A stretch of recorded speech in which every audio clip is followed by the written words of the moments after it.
Double murder rocks Marverley community in St. Andrew. Good evening and welcome to Primetime News. A very special welcome to our viewers on TVJ International in the Cayman Islands and online at onespotmedia.com. I'm Anthony Lug. Also this evening, deported U.S. Army veteran speaks out as he awaits appeal. And later, Police Federation renews calls for improved wages. There's also Saturday Sports Special and weather in this newscast, so please stay with us. The news in detail right after this break.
You buy the KFC value menu as you're thinking chicken.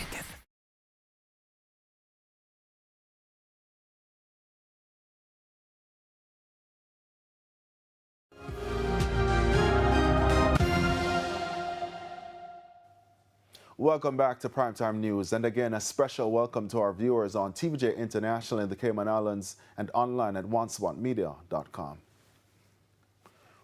We begin with a developing story. The St. Andrew South Police are keeping a close watch on the community of Marverley in St. Andrew following a double murder this evening. Reports indicate that sometime after 5, two men were standing along Fairfield Avenue when a car drove up. It's understood one of the occupants of the vehicle called out to one of the men and opened fire before speeding off. 2 men were shot during the incident and were later pronounced dead. The St. Andrew South Police are asking anyone with information that could assist their investigations to contact them. Now, we will continue to track this story and will provide more details in subsequent newscasts. A Jamaican-born U.S. Army veteran who was deported this week is speaking out as he awaits an appeal. Godfrey Wade, who spent nearly 5 months in U.S. Immigration and Customs Enforcement custody, remains optimistic despite a previous ruling. Details in this report. We want one hearing, one opportunity, one chance to be heard.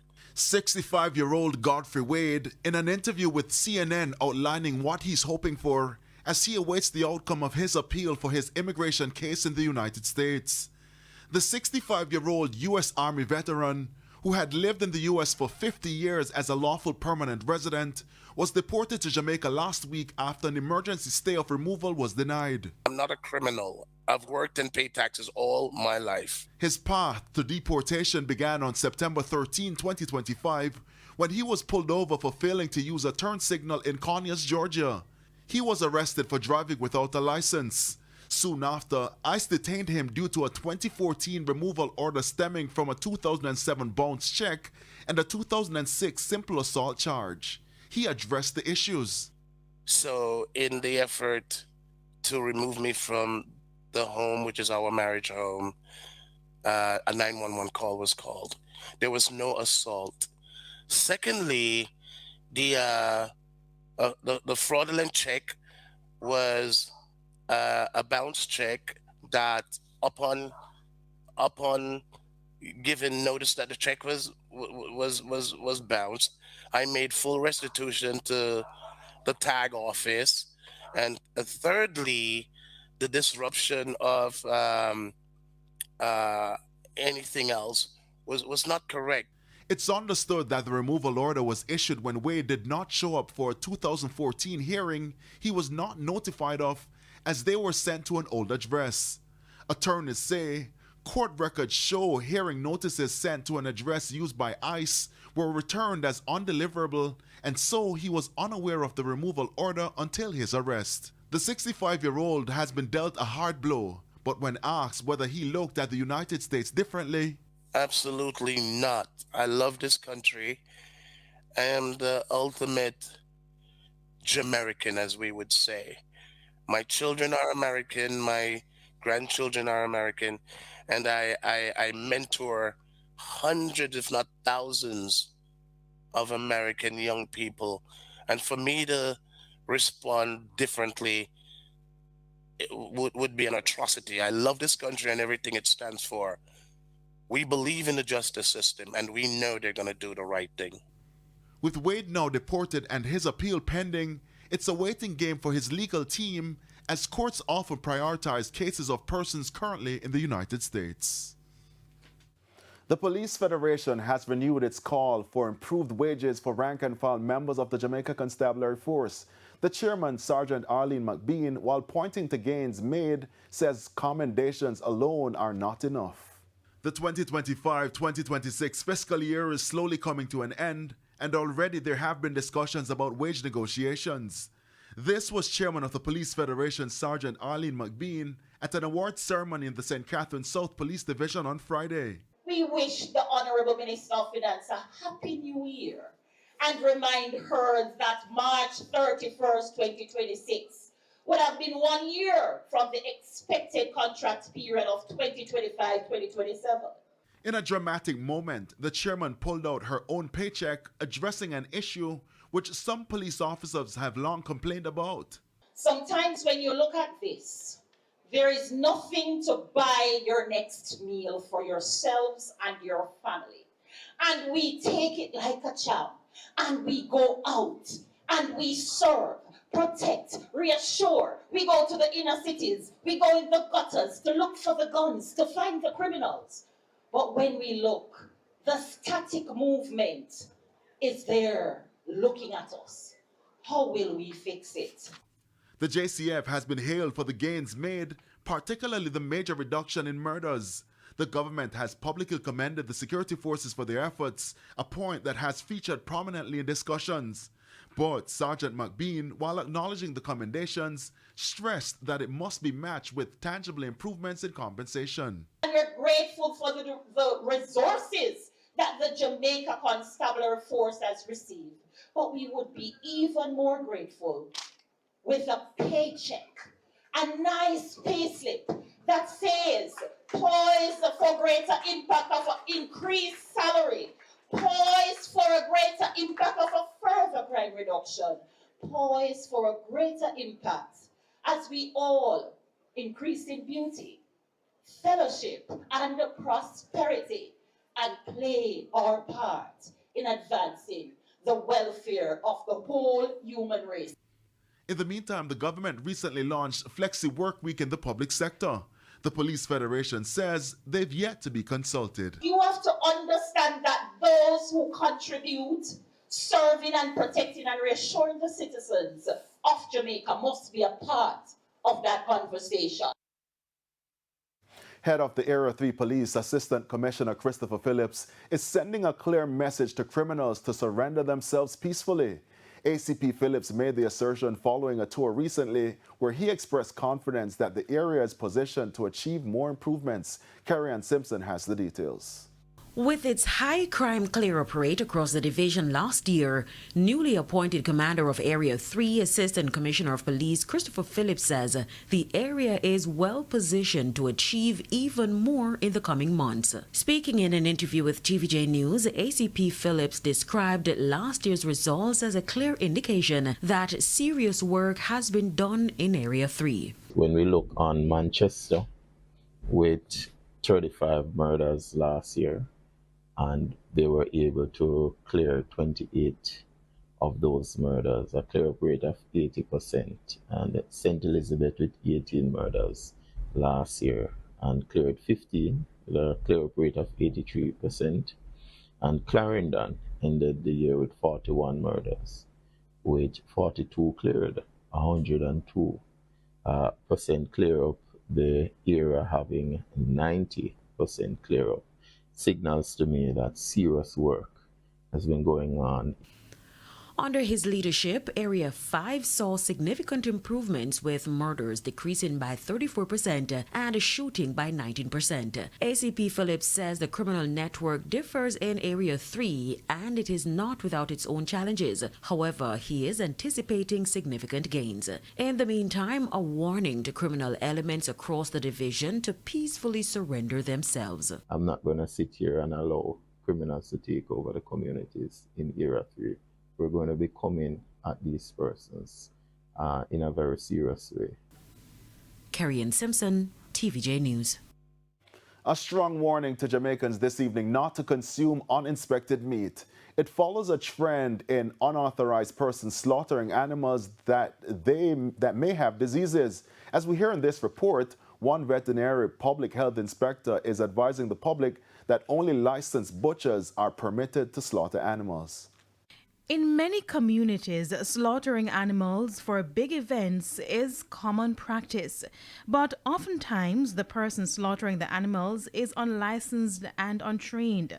At a recent training session in Manchester, a revelation that many people are unaware that they cannot just rear animals and butcher them without proper training. Some disease that appears internally, but on the outside, the animal looks perfectly fine.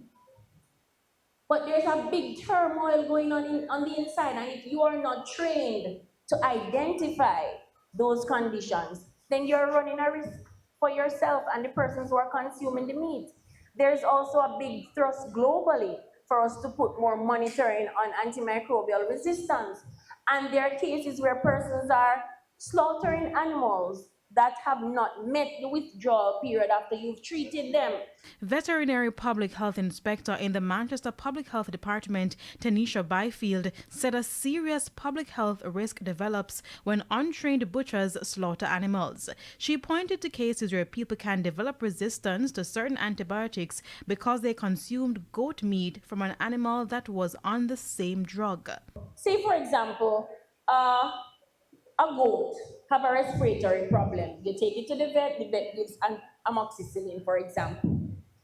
And the vet will probably say to you, oh, based on dosage and whatever, it'll take 21 to 28 days for you to keep the animal before it can be slaughtered. So make sure within the next 21 days after me give this injection, or 28 days, you don't slaughter this animal. Which is why she's urging Jamaicans to be careful when purchasing meat. So there's so many reasons why you should not eat uninspected meat. And I hope that goes out very clearly. There is a person that is trained by the ministry. We have 38 inspectors in this parish. They are trained to check meat for you specifically to ensure your safety. Don't take that for granted. Do not eat meat that doesn't have the approved stamp on it. Kalisha Williams, TVJ News. And it's time for another break, but stay with us. More local news when we return.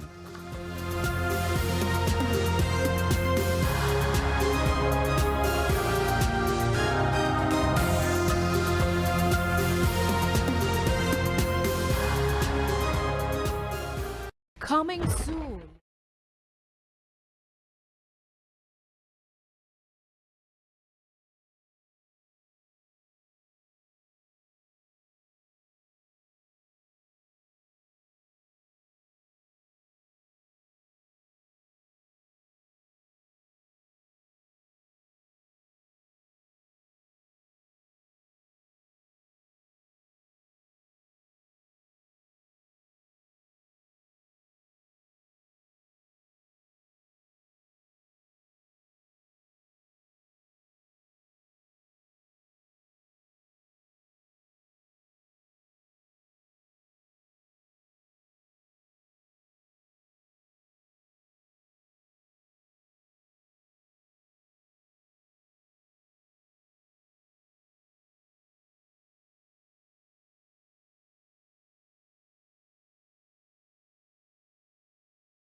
Welcome back. We're continuing the news. Despite a reduction in road fatalities since the start of the year, the authorities are calling for strict adherence to traffic laws and safer driving practices. The latest call comes from the National Road Safety Council. Since the start of the year, 26 people have been killed in 20 fatal crashes. This represents a 26% reduction in fatalities and a 38% decline in fatal crashes when compared to the same period in 2025. Vice President of the National Road Safety Council, Dr. Lucian Jones, welcomes the development. Especially when you consider that last year's figures exceeded the one before, thus breaking a downward trend, which began in 2023. And it's important to note that any decline in the figures translates into precious lives saved, families spared the grief and pain of losing their loved ones, caused by the second leading cause of violent death in Jamaica, murder being the first. The data shows private motor vehicle users remain most at risk. Passengers account for 38% of all deaths, while drivers make up 27%. Motorcyclists, pedestrians, and pedal cyclists, collectively known as vulnerable road users, account for 35% of fatalities. Notably, there have been no fatalities recorded among public passenger vehicle users, commercial drivers, or government vehicle operators since the start of the year. However, Dr. Jones issued this caution while calling for a coordinated national response to sustain the gains. What this means is that in the same way the entire country has been mobilized to successfully drive down the awful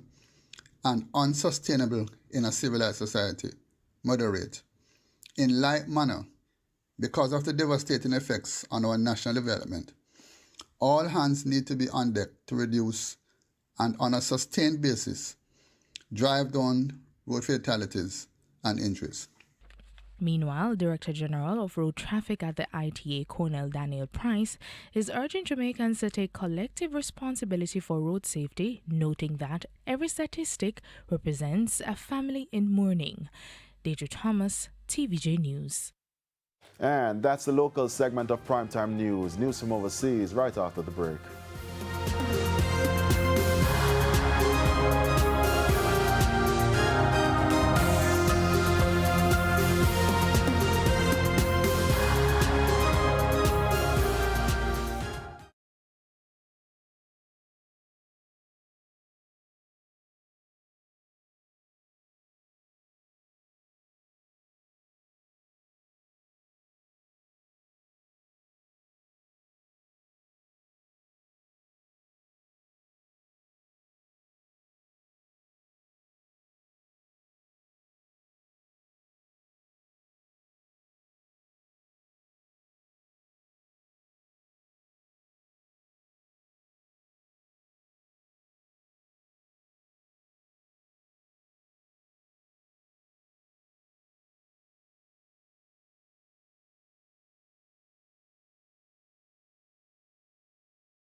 Welcome back to Primetime News. To news overseas now, several members of Congress are preparing to examine unredacted versions of the Jeffrey Epstein files.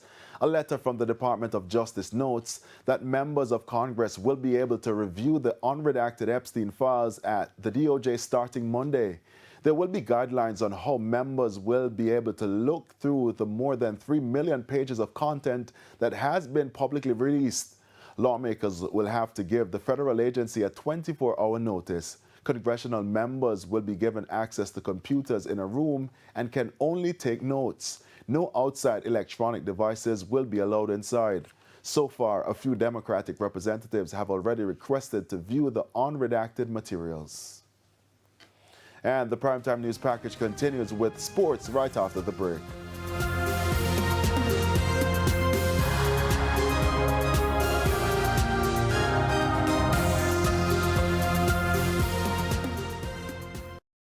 changed.